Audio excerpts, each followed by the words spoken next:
Hey guys, welcome back to the channel, and this is it. This is the day that we got access to the actual server itself. So we are going to be starting out. We just got this character going, and it looks like we're in the town of Adina, which I think is just the starter town here. Of course, I picked a swordsman with parry, and it looks awesome. It looks really, really good. You know, there's one thing about these games that are, 25, 30 years old, the EverQuests, the Ultima Online, Dark Age of Camelot, all that stuff.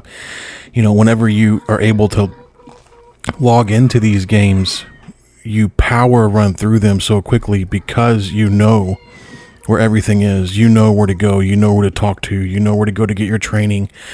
Everything else on here, you're going to have to learn completely from scratch where to go, where the dungeons are, where the ins and outs are, if there are secret islands whenever you're going out on your boats, that kind of stuff. So it's really going to be an all new game for those that are looking for that nostalgia and itch to play Ultima Online again. One of the things I noticed earlier, I was going to check out buying a horse. Welcome. What can I get for you? That is an amazing touch. Amazing touch. Let me go ahead and turn this up real fast so we can do it again, just to make sure you get that. Welcome. What can I get for you? So they have done complete voiceovers on a lot of the actual NPC mobs whenever you're going to do things such as like buy, sell, or talk to them. So really, really cool. I do know that means it's awesome to me. I don't know if everyone in the world's going to like it, just because it does give a whole new feel to it. I know that wasn't something that, obviously came with the game back in the day, but absolutely love that. I think it's an awesome, awesome touch. One thing I did notice whenever I played earlier, because I did log in just to make sure I could get everything going. The last thing I wanted to do was start a video or maybe even start to stream, and then I did something wrong on my end and just oofed it all up, because that wouldn't surprise me at all.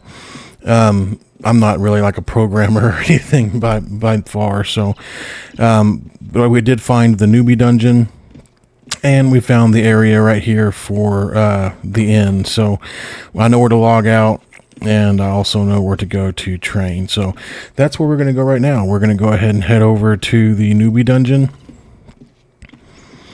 I did talk to the developer. He said that they are having a small issue right now with the spawn rate.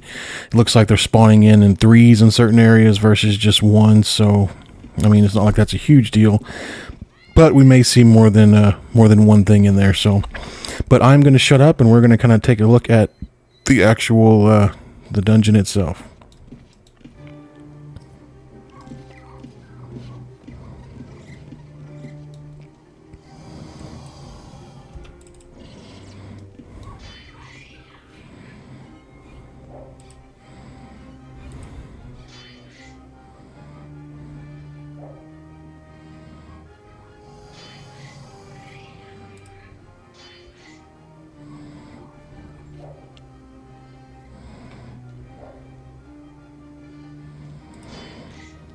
I think that you forget pretty often, actually, that if you've been playing on the enhanced Razer or Razer client, typically you just hit light levels, and it really takes away from a lot of the, just the feel of the game, that you're in a dark dungeon where the light is coming from the torches on the walls and things like that. So I think that's a really cool thing that you don't have like the Razer enhanced on here, at least not at this point, to be able to just adjust the light levels. I think it's a real cool feel to actually be in the dark.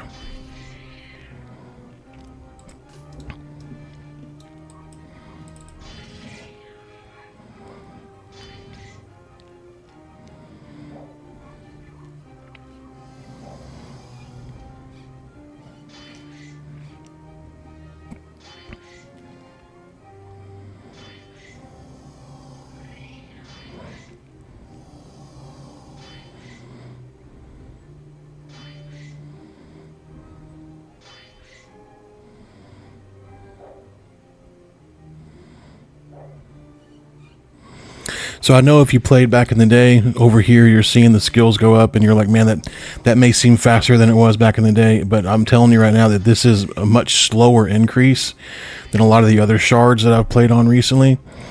So it's definitely going to be a more of a crawl to get up to those, the higher level or the higher skills, which I actually find kind of good. It gives you something to kind of feel that accomplishment for, especially whenever you get up to those, 100s and GM skill points.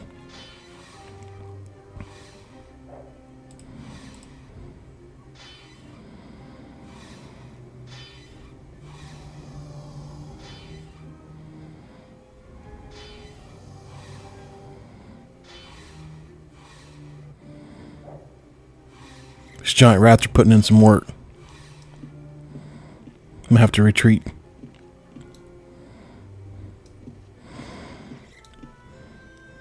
Oh, there we go. Good old music. So I'm interested in the comments if you guys could just leave me a little bit of information here. I've got some people in my previous videos saying that without all of the scripts running in the background constantly, people wouldn't have any interest in playing this server.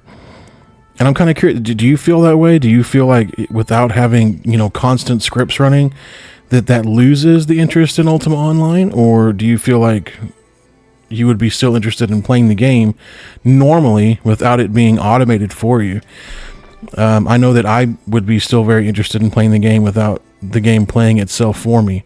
So I don't know if I'm alone in that. Obviously I could be, I guess, but I'd be very interested to hear from you guys how you guys feel about that, with it not being completely automated for you.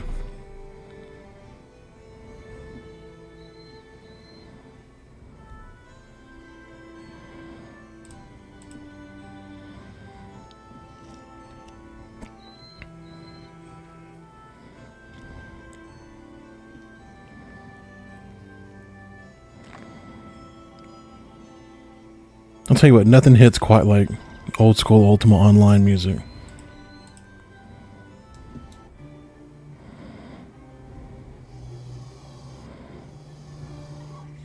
There's just something about it that you just don't find in the games these days.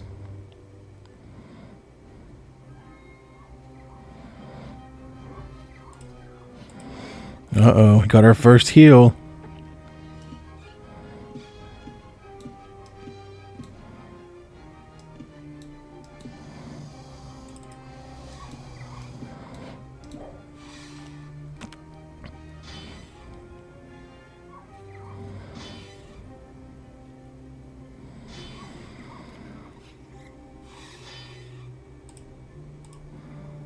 So one of the things I did notice when I was trying to kind of explore out there is you can't use the moon gate until you're out of young player status. So I am going to talk to him tomorrow and find out what exactly the requirements are to get out of young player status in order to leave the initial area. Because I definitely want to be able to show you guys the other areas as well, especially the other towns and a couple of the new areas that I really liked seeing, which was the like the fire areas with like lava and things like that. It looked really good.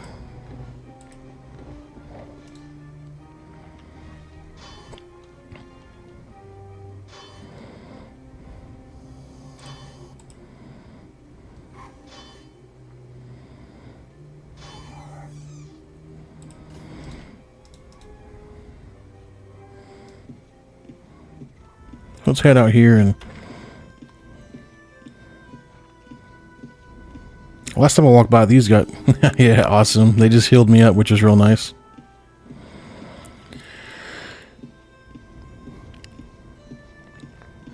Let's go sell my fancy jewel I just got.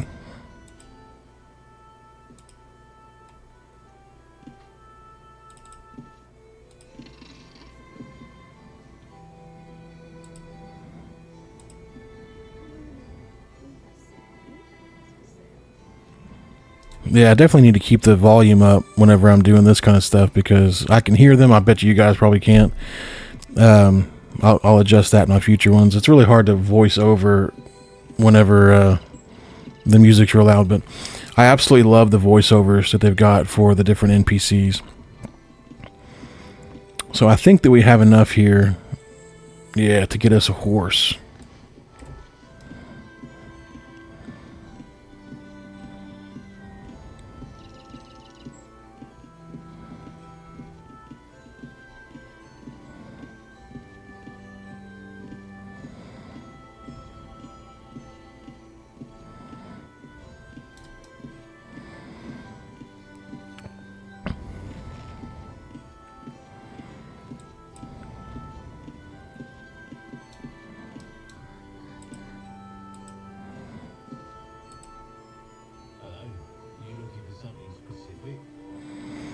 Man, that is so cool.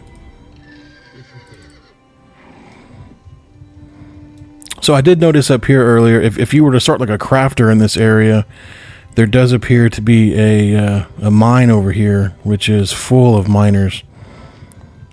So I'm sure that you could get, you know, some pretty good skill ups in here for mining.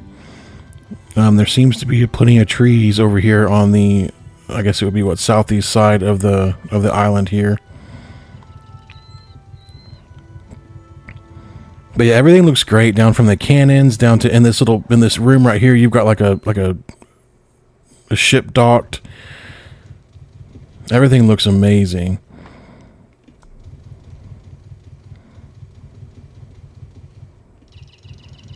Like, they've done a phenomenal job.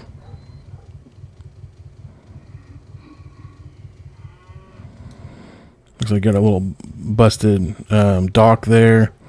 Tons of trees back here if you wanted to do lumberjacking.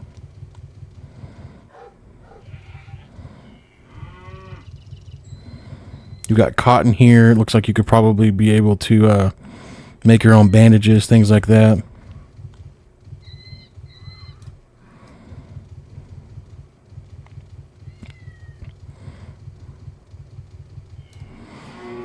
Yeah, this is back here. I'm sure you could use these to level up animal taming if that was something that you wanted to do.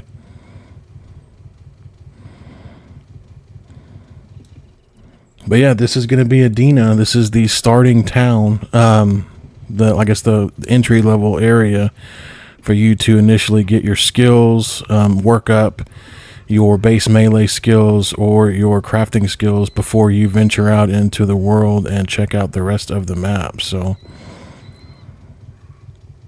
I am absolutely digging the custom stuff so far. It looks phenomenal. Yeah, right here is where I tried to go through and it said, nah. Said you need to not be young player anymore. So I may work a little bit more off screen here, just getting me some extra skills in the newbie dungeon and kind of pushing forward there. But yeah, this is phenomenal and I'm really looking forward to being able to go over the new cities with you guys.